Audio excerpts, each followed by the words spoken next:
किती सुंदर तरी आली आहे त्याला.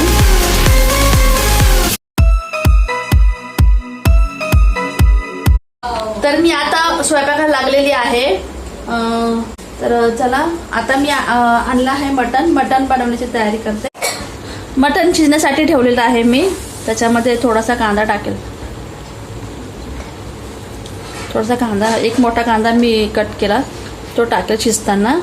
आणि टोमॅटो.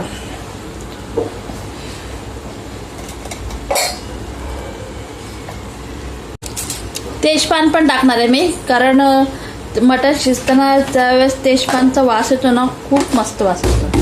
आता याच्यामध्ये अद्रक आणि लसूण थोडं टेचून टाकेल. तर त्यानंतर मध्ये मी लसूण आणि अद्रक पण टेचून टाकलेलं आहे.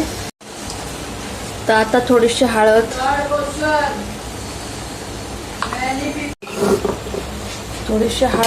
आणि थोडंसं मीठ थोडंच टाकणार आहे. आता हे सर्व मी मिक्स करते.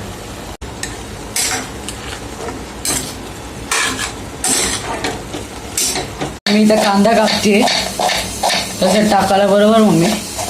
वाटण करायचं ना. वाटण्यासाठी मी आता कांदा शिरून घेते.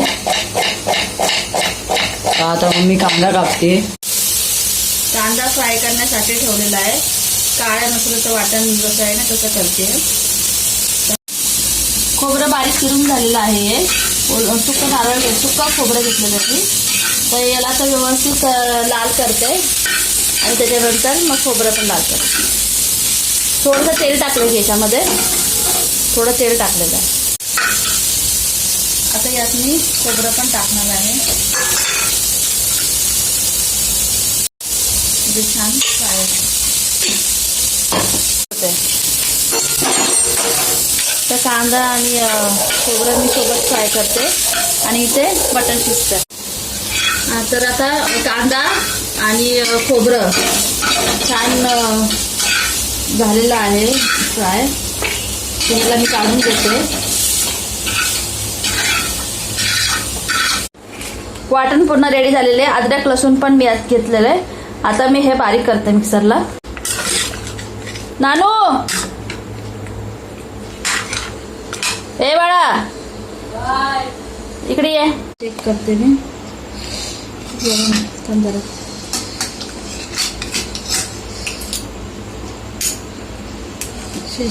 शिजला.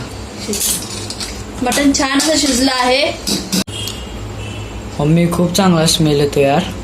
झाकण खोललं छान. अजून थोडं मी झाकण लावून ठेवते. वाटण माझं करून झालेलं आहे. अर्ध हे केलं कारण छोटं मिक्सरचं भांडं आहे म्हणून. आणि मी आता भाजी बनवणार आहे ह्याच्यामध्ये करणार आहे. माझी मम्मीने दिलेलं आहे. खूप जड आहे, खूप जड. यात मी आता भाजी करते. यात तेल गरम करायला ठेवलेलं आहे मी. आता यात आधी मी तेजपान टाकते.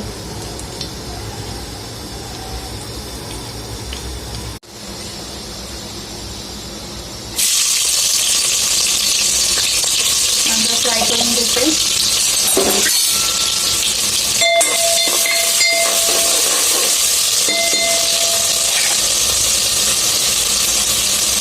टोमॅटो पण टाकला. एक टोमॅटो मी कच्चाने टाकलेला आहे. आता हा एक छोटा टोमॅटो. त्यात मी मसाला टाकते. आगरी मसाला आहे हा. तर आधी गरम मसाला पण घेतला आहे. तर त्या हिशोबाने थोडासा हे टाकते. त्याला चांगला फ्राय करून घेते. हा फ्राय जर केला ना तर याला तरी छान येते. आहे चांगला. आता मी हे वाटण ॲड करते. अर्धा करून मी वाटलं होतं. दुसरं पण टाकतो आता.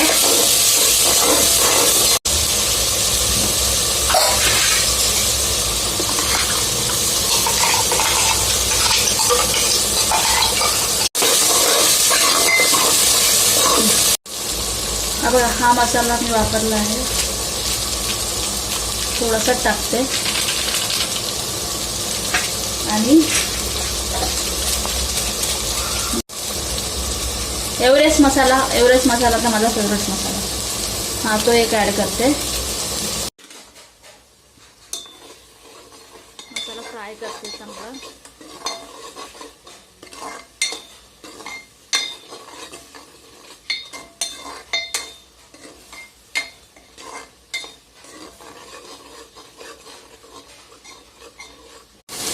बघा मसाला छान फ्राय होतोय.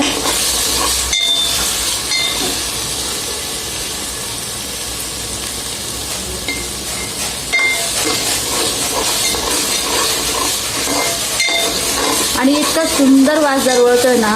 आता इथे हे आहे म्हणजे मला जाणवतं की मसाला तरी खूप सुंदर वास येतो. तर यात मी आता मटण टाकलेलं आहे. मटण शिजलेलंच आहे. 1-2 उकळ आली का झालं. हा जो सूप आहे तो पण मी याच्यात ॲड करून देतो.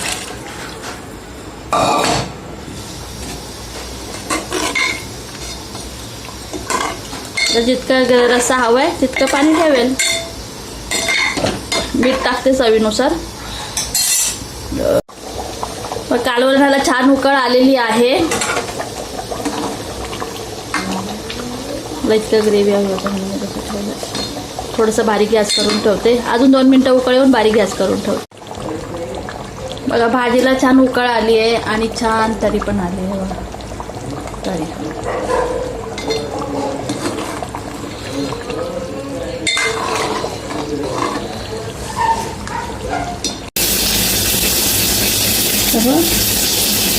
मटण झाले रेडी. बघ किती सुंदर तरी आली आहे त्याला.